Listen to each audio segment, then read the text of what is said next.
Hello students, हम लोग अभी इसके बाद एक न्यू टॉपिक पढ़ेंगे। न्यू टॉपिक है, इससे रिलेटेड है। हालांकि हमने जो एक्टिव और पैसिव इम्यूनिटी बताया था उससे ये रिलेटेड है, वैक्सीनेशन और इम्यूनाइजेशन। हालांकि ये दो अलग अलग फिनोमिनन है, वैक्सीनेशन और इम्यूनाइजेशन। पहले इसको समझते हैं क्या। हालांकि मैंने बताया था कि अभी एक्टिव और पैसिव दो तरह की इम्यूनिटी होती है। तो एक्टिव में बताया था कि दो तरह की एक्टिव होती है। एक बताया था कि नेचुरल, जिसमें अपने आप एंटीजन्स आते हैं, हमारी बॉडी एंटी इम्यूनाइज होती है। दूसरी बताया था मैंने आर्टिफिशियल। आर्टिफिशियल का मैंने दूसरा नाम एक और बताया था, दैट इज कॉल्ड इंड्यूस्ड। तो induced in the sense that हमारी बॉडी को क्या किया जा रहा है, इंड्यूस किया जा रहा है। वैक्सीनेशन यही है। तो ये बोला भी जाता है कि vaccination is the phenomenon by which weakened या non-activated germs introduced in our body.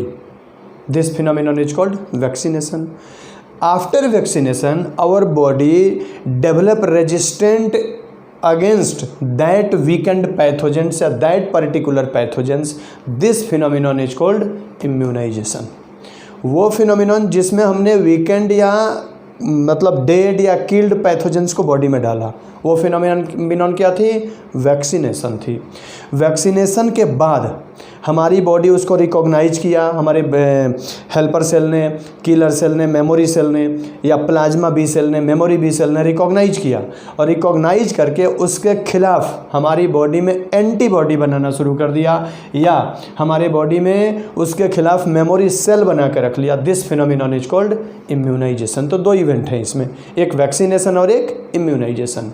अब वैक्सीनेशन कितने तरीके के होते हैं या इम्यूनाइजेशन क्या होता है, जितने हम जिस तरह से क्या कहते हैं, इम्यूनाइज करना यानी बॉडी को इम्यूनाइज करना, यानी कि वैक्सीन के बाद हमारी बॉडी में रेजिस्टेंस डेवलप कराना, इस फिनोमिनन को हम इम्यूनाइजेशन कहते हैं। तो वैक्सीनेशन देखो है क्या। वैक्सीनेशन को बोला भी जाता है, डिफाइन भी यही किया जाता है, the process by which weakened और इनएक्टिव पैथोजेंस और pathogen related chemicals introduced in our body to develop primary immune response is called vaccination. फिर से सुन लो या लिख देता हूँ मैं, the phenomenon of by which the phenomenon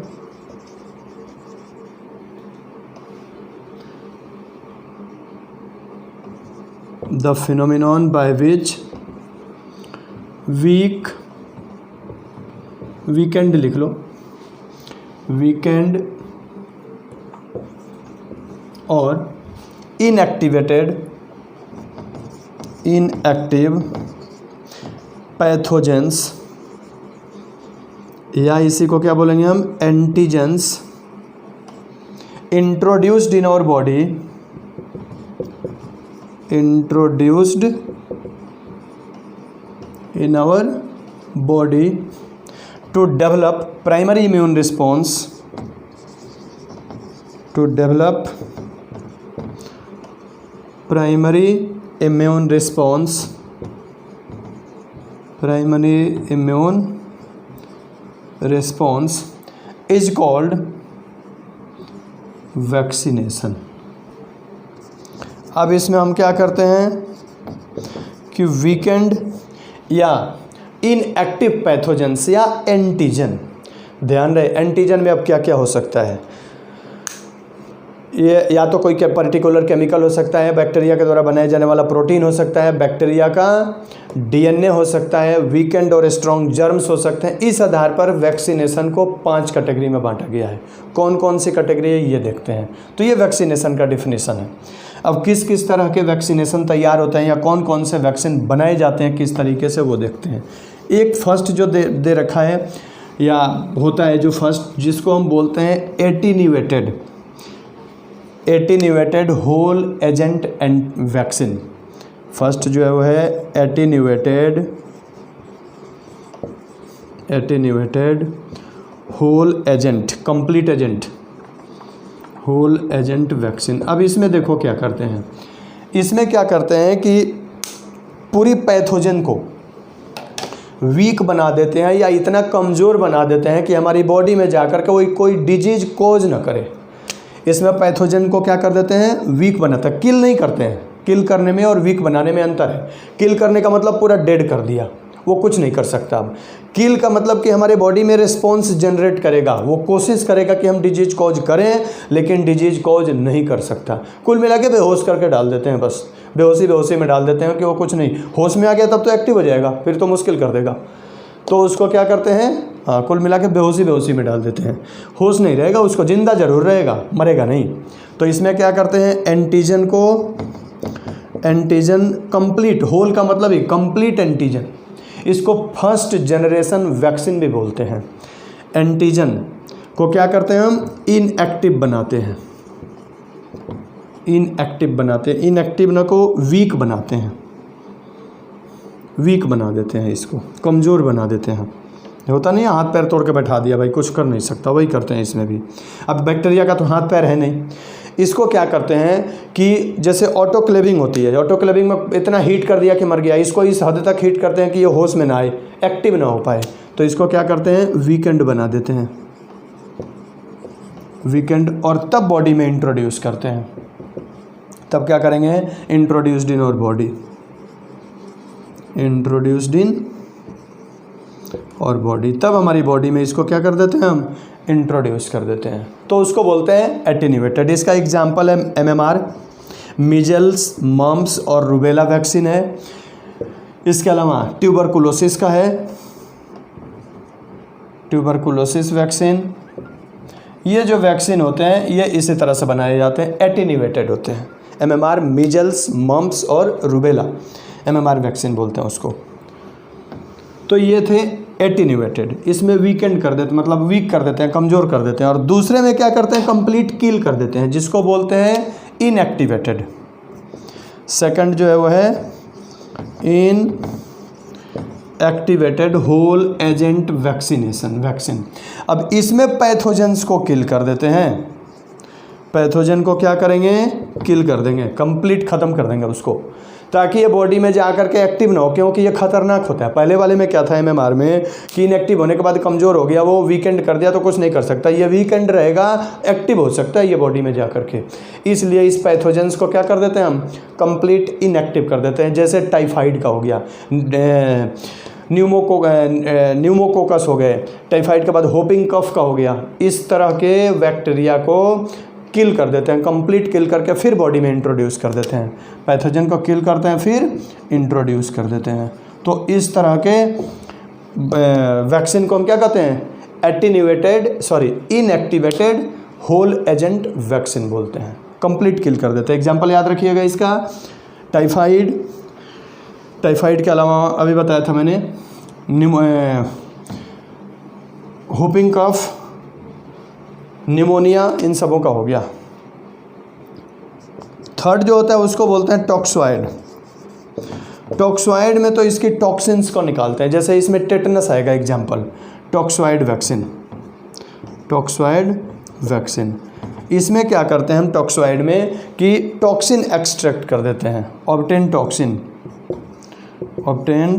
toxin from pathogen and then introduced. इसका एग्जाम्पल होगा टेटनस का जो वैक्सीन लगाते हैं TT, टॉक्सॉइड, हालांकि रेडीमेड है, जिस ऑर्गेनिज्म की बॉडी में डाल के तैयार करते हैं उसमें उसके टॉक्सॉइड केमिकल को डालते हैं। तो तीसरा टॉक्सॉइड हो गया। चौथा जो होता है उसको बोलते हैं कॉन्जुगेट वैक्सीन। अब कॉन्जुगेट में देखो क्या करते हैं, कॉन्जुगेट वैक्सीन में क्या करते हैं कि वीक और स्ट्रॉन्ग दो तरह के पैथोजन लेते हैं, नाम से ही क्लियर है, कॉन्जुगेटेड, दो मिक्स होगा ही होगा। अब इसमें क्या लेंगे कि एक तो स्ट्रॉन्ग पैथोजन लेंगे और एक वीक पैथोजन लेंगे। टॉक्सॉइड वैक्सीन में एक क्या लेंगे, वीक, प्लस दूसरा क्या लेंगे, स्ट्रॉन्ग, इन दोनों पैथोजन को लेंगे। अब क्या करेंगे कि वीक वाले को तो हम इनएक्टिव बनाएंगे, वीक करेंगे और स्ट्रॉन्ग वाले को किल कर देंगे। अब क्या होगा कि हमारी बॉडी वीक के खिलाफ भी स्ट्रॉन्ग इम्यूनिटी डेवलप कर लेगी, इसलिए इसको हम बोलते हैं कॉन्जुगेटेड वैक्सीन। तो कॉन्जुगेटेड वैक्सीन में दोनों को मिक्स करके देते हैं इसमें। फोर्थ के बाद फिफ्थ जो है वो देखो क्या होता है, फिफ्थ जो है ये रिकॉम्बिनेंट वैक्सीन बोलते हैं या सब यूनिट वैक्सीन बोलते हैं।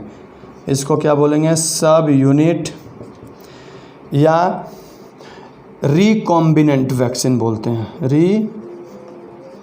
रिकॉम्बिनेंट वैक्सीन बोलते हैं। अब इसमें देखो क्या करते हैं रिकॉम्बिनेंट वैक्सीन में। इसका एग्जांपल हेपेटाइटिस बी वैक्सीन है। इसमें क्या करते हैं कि डीएनए के फ्रेगमेंट को, बायोटेक्नोलॉजी में पढ़ेंगे इसको फिर से हम लोग, बैक्टीरिया के अंदर एक एक्स्ट्रा क्रोमोसोमल डीएनए होता है दैट इज कॉल्ड प्लाज्मिड। अब इस प्लाज्मिड में कुछ पोर्शन लेके कट कर देंगे, इतना पोर्शन कट कर दिया और इतना दूर कट करने के बाद हमने क्या किया, इस पोर्शन में किसी बैक्टीरिया का डीएनए लेकर के इंट्रोड्यूस कर देते हैं इसमें। अब इतने दूर हमने क्या कर दिया, बैक्टीरिया का वो पोर्शन डीएनए का डाल दिया जो पैथोजेनिसिटी के लिए रेस्पॉन्सिबल था। कंप्लीट डीएनए तो पैथोजेनिसिटी करता नहीं है। बैक्टीरिया का जैसे मान लो सपोज दैट डीएनए है कोई भी XYZ। अब इस बैक्टीरियल डीएनए का हम वो पोर्शन आइडेंटिफाई करते हैं जो पोर्शन डिजीज कॉज कर सकता है या डिजीज कॉज करता है। हमें पता चला कि ये इतने दूर का फ्रेगमेंट जो है वो डिजीज कॉज करता है। अब यहाँ से इसको हम काट के निकाल लेंगे और ये पोर्शन काट करके क्या कर देंगे, हम प्लाज्मिड में ऐड कर देंगे। Such plasmid is called recombinant DNA. इसको हम रिकॉम्बिनेंट डीएनए कहेंगे। इसको इंट्रोड्यूस करते हैं और वैक्सीन तैयार करते हैं, इसलिए इसको रिकॉम्बिनेंट वैक्सीन कहते हैं। तो when vaccine prepared with the help of genetic manipulation in DNA is called recombinant vaccine. इसमें जेनेटिक मैनिपुलेशन करते हैं डीएनए में, कुछ डीएनए काट करके ऐड कर देते हैं। अब पैथोजेनिक डीएनए है, बाकी डीएनए पैथोजेनिक नहीं है, छोड़ देंगे, पैथोजेनिक वाला डाल दिया या इंट्रोड्यूस कर दिया। इससे जो बनाते हैं उसको रिकॉम्बिनेंट वैक्सीन। ये बायोटेक्नोलॉजी की सहायता से करते हैं। पूछा जाता है कि how biotechnology help in development of vaccine. तो इसमें यही दिया जाता है कि with the help of recombinant DNA technology we can prepare recombinant DNA in which pathogenic portion of DNA is cut and extracted from pathogenic agent or pathogens or microbes that introduced in plasmid. Such plasmid is called recombinant DNA or recombinant plasmid. It introduced in body of host to generate immune response. Immune response develop कर देते हैं इसमें। इसको बोलते हैं recombinant vaccine। इसके बाद जो सेकंड है, सॉरी फिफ्थ हो गया, एक 6 भी है, उसको बोलते हैं डीएनए वैक्सीन। इसमें क्या करते हैं कि डीएनए के वो बेस पेयर को निकालते हैं जो पैथोजेनिसिटी के लिए रेस्पॉन्सिबल होता है। अब ये दोनों के दोनों, हालांकि देखा जाए ये दोनों के दोनों 3rd जनरेशन वैक्सीन है। ऊपर वाला जो है ये 1st जनरेशन वैक्सीन है, ये 2nd जनरेशन वैक्सीन है और ये 3rd जनरेशन वैक्सीन है। 1st जनरेशन वैक्सीन यानी कि डायरेक्ट वीक करके बॉडी में डाल दिया, वीकेंड करके डाल दिया। 2nd जनरेशन में क्या किया कि उसके टॉक्सोइड केमिकल को निकाल करके डाल देते हैं और 3rd जनरेशन में उसके डीएनए को लेकर के इंट्रोड्यूस करते हैं, तो डीएनए वैक्सीन बोलते हैं। डीएनए जब मॉलिक्यूलर जेनेटिक्स पढ़ाएंगे तो बताएंगे डीएनए का वो पोर्शन जो क्या करते हैं, मतलब किसी न किसी डिजीज कॉजिंग के लिए रेस्पॉन्सिबल है, वो बेस पेयर को निकालेंगे और उस बेस पेयर की कॉम्प्लीमेंट्री कॉपी या बेस पेयर को लेकर के इंट्रोड्यूस कर देते हैं। इसीलिए इसको हम क्या बोलते हैं, डीएनए वैक्सीन। कोई पैथोजेंस है जैसे वायरस है, उसका डीएनए है, पैथोजेनिक नेचर का है, वो डीएनए लेकर के फिर इंट्रोड्यूस कर देते हैं, इसलिए इसको डीएनए वैक्सीन कहते हैं। ये 5 हैं वैक्सीन के टाइप्स। फिर से याद रख लीजिएगा, 1st generation, 2nd generation, 3rd generation, 3 generation vaccine है। 1st जनरेशन में क्या करते हैं, वो कंप्लीट पैथोजेंस को डाल देते हैं, जैसे बताया था पोलियो, चिकन पॉक्स का वैक्सीन है, वो 1st जनरेशन वैक्सीन है। 2nd जनरेशन वैक्सीन में क्या करते हैं कि उसके केमिकल्स निकाल करके डाल देते हैं, जैसे टॉक्सोइड ऑब्टेन करके डाल दिया। 3rd जनरेशन वैक्सीन में उससे रिकॉम्बिनेंट डीएनए बना करके डालते हैं। इसका एग्जाम्पल जो होगा वो हेपेटाइटिस बी वैक्सीन होगा।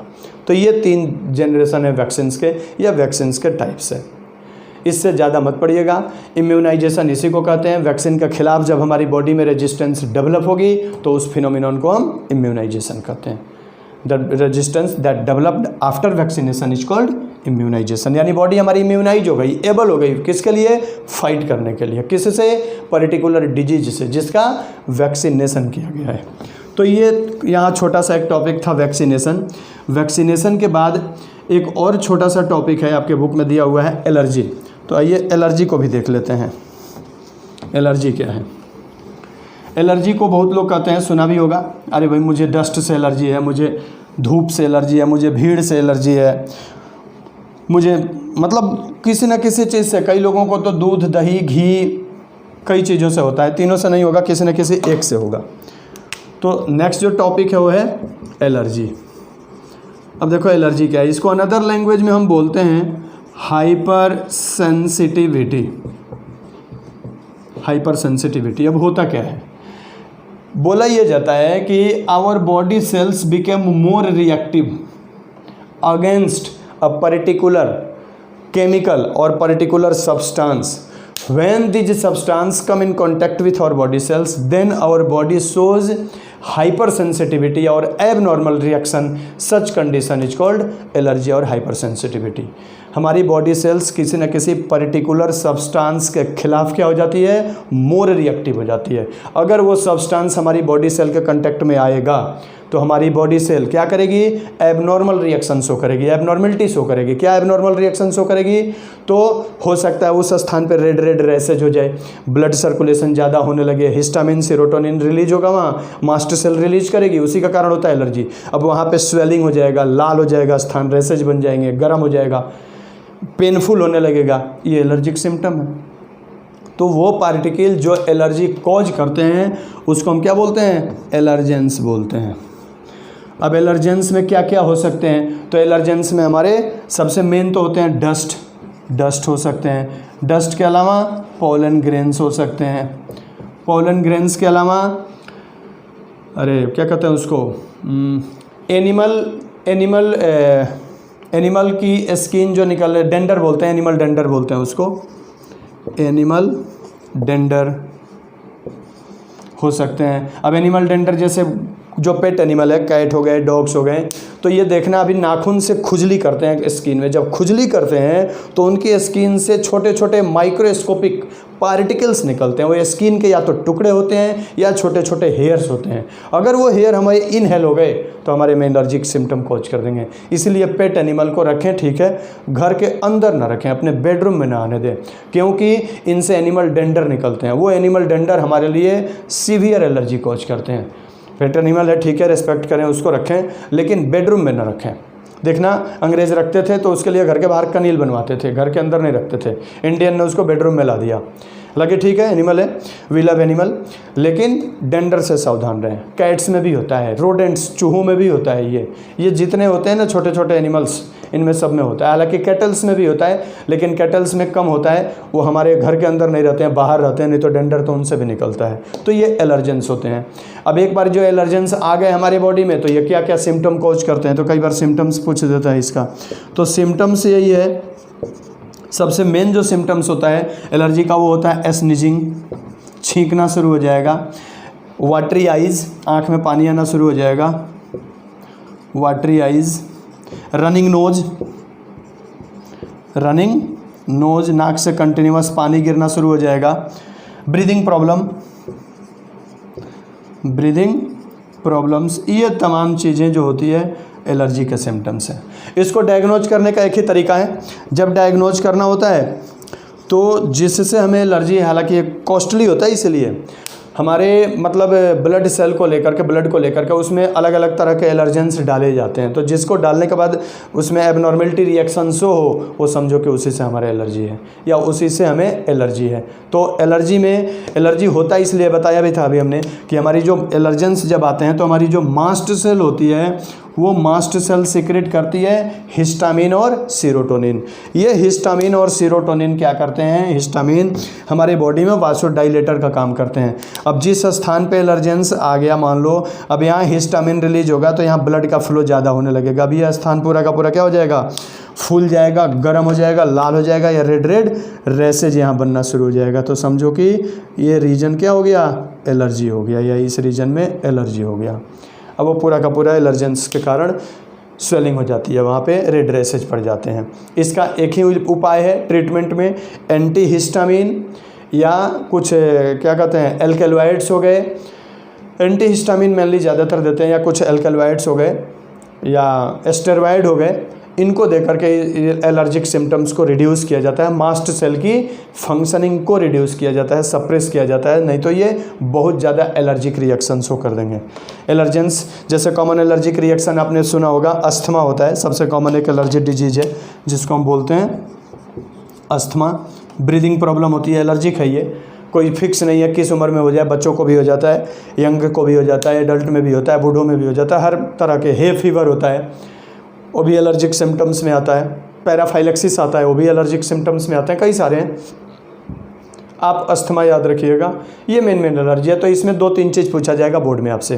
जैसे वैक्सीनेशन में पूछा जाता है, एक क्वेश्चन बहुत कॉमन है वैक्सीनेशन का कि when any dead microbes entered in our body then how our body get immunize, तो उसमें रेडीमेड एंटीबॉडी देते हैं, जैसे टेटनस हो गया। उसी तरह यह भी दिया जाता है कि when allergens introduced in our body how our body shows allergic symptom, तो ये एलर्जिक सिम्टम लिख सकते हैं। व्हाट नेम सम एलर्जेंस, वो दे सकते हो, जैसे बताया था उसका पार्थेनियम ग्रास का पॉलन ग्रेन हो गया। तीसरा ये बोला जा सकता है कि how anti histamine drugs overcome allergic reaction, तो anti histamine drugs reduces the secretion of histamine from mast cell, mast cell से हिस्टामिन के रिलीज को सप्रेस करेगा। देयरफॉर द ब्लड सर्कुलेशन और एलर्जिक रिएक्शंस डिक्रीजेज, मतलब जब मास्ट सेल यहाँ histamine release नहीं करेगा तो यहाँ पे ब्लड फ्लो नहीं होगा तेजी में। जब ब्लड का सिक्रेशन यानी वासोडाइलेशन नहीं होगा, जब वासोडाइलेशन नहीं होगा तो यह स्थान ना फूलेगा, ना गर्म होगा, ना लाल होगा, ना पेनफुल होगा, ना इचिंग होगी, तो यहाँ पे एलर्जिक सिम्टम्स जो होगा वो रिड्यूस हो जाएगा। तो ये कंडीशन है। हालांकि बहुत ज़्यादा एंटी हिस्टामिन या एंटी सेरोटोनिन या एल्केलॉइड या एस्टेरॉइड नहीं लेना चाहिए, क्योंकि हमारे बॉडी में साइड इफेक्ट बहुत तगड़े करते हैं एलर्जिक वाले। तो ये एलर्जी था, छोटे छोटे 2 टॉपिक्स थे।